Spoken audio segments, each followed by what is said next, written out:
Yang terhormat para pendengar, para pemirsa dimanapun berada.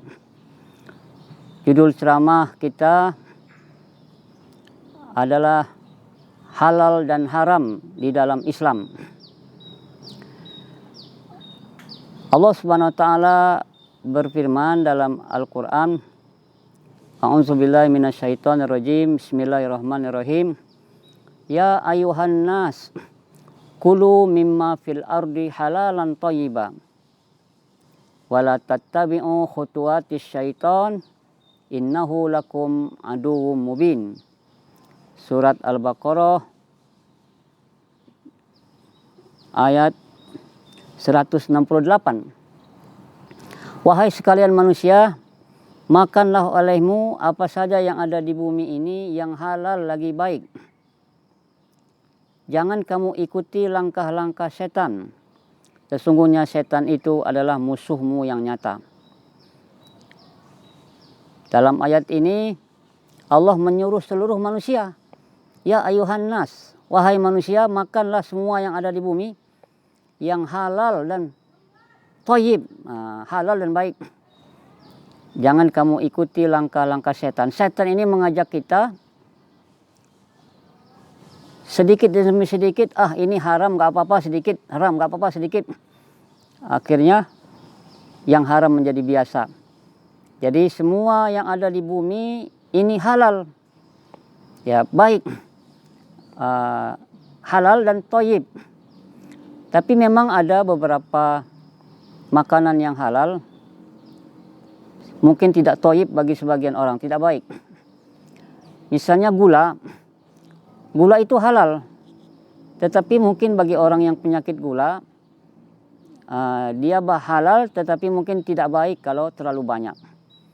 Jadi halal ini menurut agama, sedangkan thayyib menurut higienis kesehatannya, ya.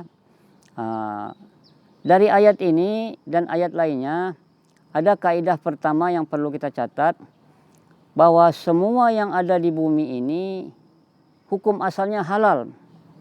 Jadi wilayah halal itu lebih luas daripada wilayah haram. Di dalam ayat lain Allah berfirman, huwallazi khalaqalakum ma fil ardi jami'a. Allah lah yang menciptakan untuk kamu, for you. Halal itu hukum asalnya adalah halal, boleh semua. Ya, yang haram hanya sedikit.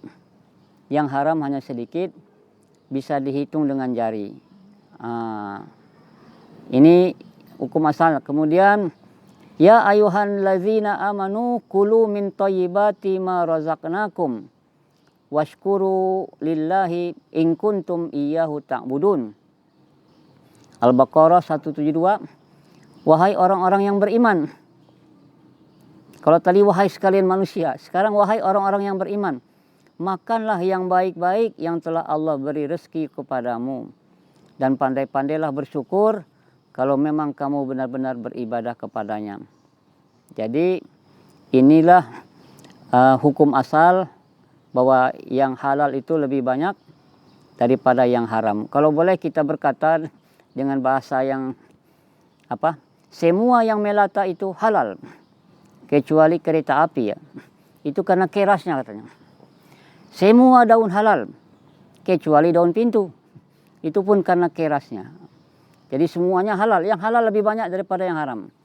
Yang haram itu hanya pertama, hurrimat alaikum al-maitah, bangkai. Bangkai itu yang mati tidak disembelih.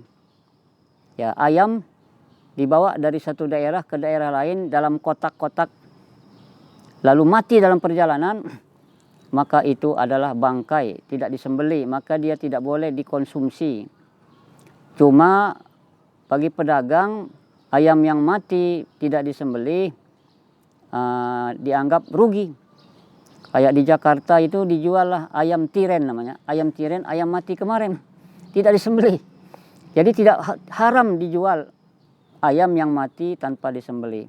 Kalau mau dijual juga, ayam yang mati itu dimasukkan dalam karung, dikumpulkan, dijual kepada peternak ikan lele. Boleh dikasih makan untuk ikan lele. Jadi yang pertama yang haram itu bangkai. Ya, bangkai yang dihalalkan itu ikan. Ya, Kemudian darah. Hurimat alaikum al-maitah, bangkai, waddam, darah. Kalau di sebagian daerah di Pulau Jawa, sapi yang disembelih itu darahnya ditampung, lalu dimasukkan ke dalam kulkas, didinginkan, digoreng. Kayak tahu katanya. Itu katanya namanya maros. Itu darah itu haram. Yang kedua babi. Walaupun ayat ini menyebut daging babi, tapi yang haram bukan hanya dagingnya. Seluruh elemen babi itu haram. Bulunya, ya, enzimnya, semuanya. Karena babi ini sekarang dimanfaatkan untuk segala hal. Untuk bikin bakso, enzimnya, dan lain sebagainya ya. Jadi nanti bisa dilihat, diklik di Google bagian-bagian babi yang dimanfaatkan oleh manusia. Jadi yang pertama adalah bangkai, yang kedua darah, yang ketiga babi, wa ma uhilla li ghairillahi bih. Yang disembelih tanpa baca bismillah. Yang disembelih tanpa baca bismillah. Kemudian yang mati terpukul, yang mati ditanduk, yang mati diterkam binatang buas. Jadi kalau matinya dipukul, ada beredar di media sosial, sapi itu dipukul dengan palu kepalanya, katanya ini di Cina ya, dipukul kepalanya, langsung jatuh, baru disembelih. Itu tidak halal, karena matinya bukan karena disembelih, matinya karena dipukul. Termasuk di rumah potong ada namanya stunning. Stunning ini kepalanya ditembak, kepala sapi itu ditembak, lalu dia jatuh, lalu baru disembelih. Jangan-jangan dia mati gara-gara ditembak itu, bukan mati gara-gara disembelih. Ya, yang diterkam binatang buas, ya, yang jatuh, kecuali yang sempat kamu sembelih. Misalnya ada ayam kena ketabrak angkot, lalu menggelepar-gelepar ya. Belum sempat mati, kita sempat ambil pisau sembelih. Bismillahi Allahu Akbar, itu halal. Kemudian yang disembelih untuk dipersembahkan kepada patung, kepada berhala. Ya, orang sembelih sapi dipersembahkan untuk patung. Ya, atau buah-buahan dijadikan sesajen. Ya. Dan kamu mengundi nasib dengan panah. Dulu orang Arab itu kalau mau pergi, dia pergi ke Ka'bah, dibuka pintu Ka'bah, ada panah, ada bertuliskan pergi, tidak pergi. Kalau dia mau pergi, dia lihat dulu, dibuka itu, kalau terambil panah yang bertuliskan jangan pergi, maka dia tidak pergi. Kalau tertulis pergi, dia pergi. Sekarang mungkin bukan dengan panah. Orang pergi, tidak pergi, tidak pergi, tidak. Ya, jadi tidak perlu, mau pergi, pergi saja. Tidak usah pergi, tidak pergi, tidak. Itu yang disembelih, ya, yang mati tertanduk. Itu yang diharamkan dalam Quran. Tapi Nabi menambah lagi, harama Rasulullah kulla zinabin minas siba wa kulla zi mikhlabin minat tayr. Semua binatang buas yang punya taring haram. Apa itu?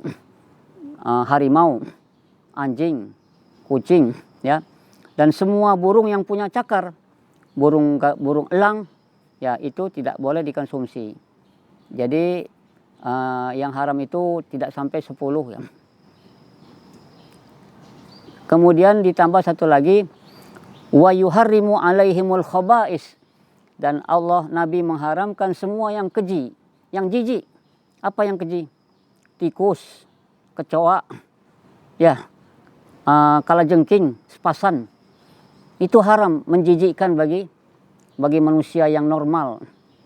Jadi coba bayangkan kalau ada restoran serba ada, sedia tikus lado hijau, ya.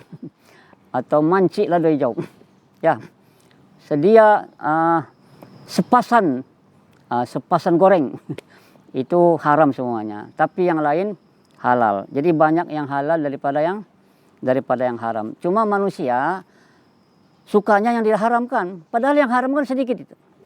Ya, di dalam buku Halal dan Haram, Yusuf Qaradawi menyebutkan bahwa yang halal saja sudah cukup untuk kita.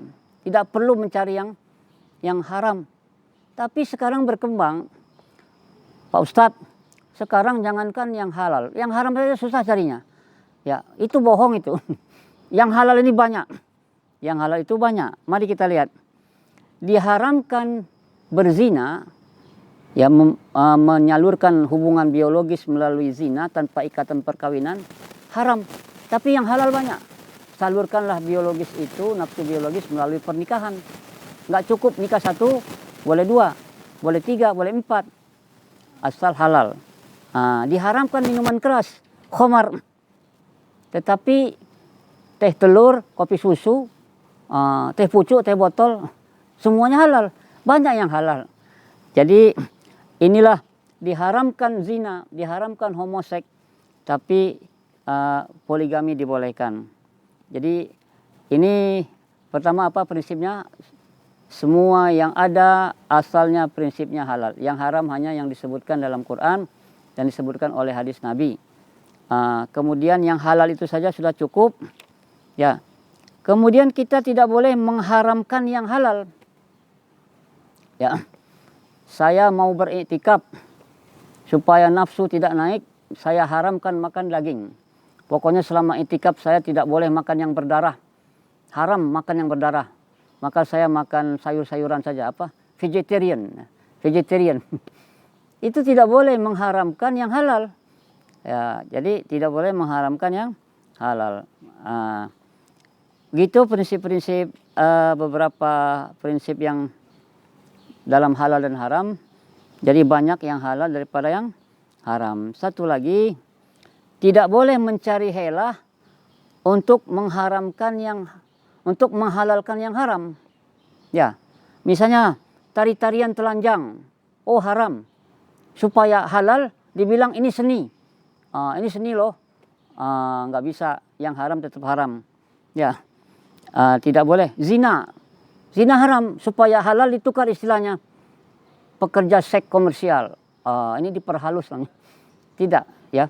Babi haram, ditukar namanya kondia, ya, atau yang lainnya. Jadi yang haram tidak boleh dicari-carikan helah supaya menjadi halal.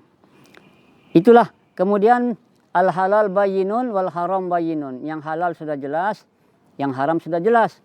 Tapi antara yang halal dan yang haram ada yang syubhat, Maka kita perlu berhati-hati terhadap yang syubhat. Ya. Yang syubhat, siapa yang terjatuh pada yang syubhat, dia bisa terjatuh pada yang haram. Itulah, mudah-mudahan, karena makanan yang halal ini berpengaruh pada fisik kita, berpengaruh pada kenikmatan beribadah, berpengaruh kepada doa. Kalau doa kita tidak dikabulkan, kata Nabi, ada orang yang sudah tua berdoa, ya Rabb, wa ta'amuhu haram, wa malbasuhu haram, fa anna yustajabulah. Makanannya yang haram, pakaiannya haram, bagaimana Allah mau kabulkan doanya? Jadi makanan yang haram menyebabkan doa tidak terkabul, menghilangkan kenikmatan beribadah. Kalau kita sudah malas-malas sholat, malas baca Quran, malas ke masjid, itu perlu juga ditanya, jangan-jangan sudah ada makanan yang haram yang kita makan. Kemudian yang terakhir, yang haram ini ada haram zatnya, ada haram cara memperolehnya. Ya, babi haram zatnya, khamar, minuman keras, narkoba, sabu-sabu, haram zatnya. Tapi ada yang haram cara memperolehnya. Uang, gaji, halal. Tapi kalau caranya kita memotong honor orang dengan cara yang tidak benar, honor orang dipotong, tunjangan orang dipotong, bantuan pemerintah buat masyarakat dipotong, itu halal bendanya, tapi cara memperolehnya tidak halal. Saya kira demikian, mudah-mudahan mari kita ada doa. Allahumma aghnina bihalalika an haramik wa bi ta'atika an maksiatik. Ya Allah, tolong cukupkan kami dengan yang halal saja, agar kami tidak mau mencari-cari yang haram. Dan bantulah kami, cukupkan kami dengan bertaat-Mu ya Allah, agar tidak banyak berbuat maksiat. Jadi Allahumma Aghnina bihalalika an haramik wa bi ta'atika an maksiatik wa bi fadlika amman siwaka. Demikian saja, mudah-mudahan ada faedahnya. Assalamualaikum warahmatullahi wabarakatuh.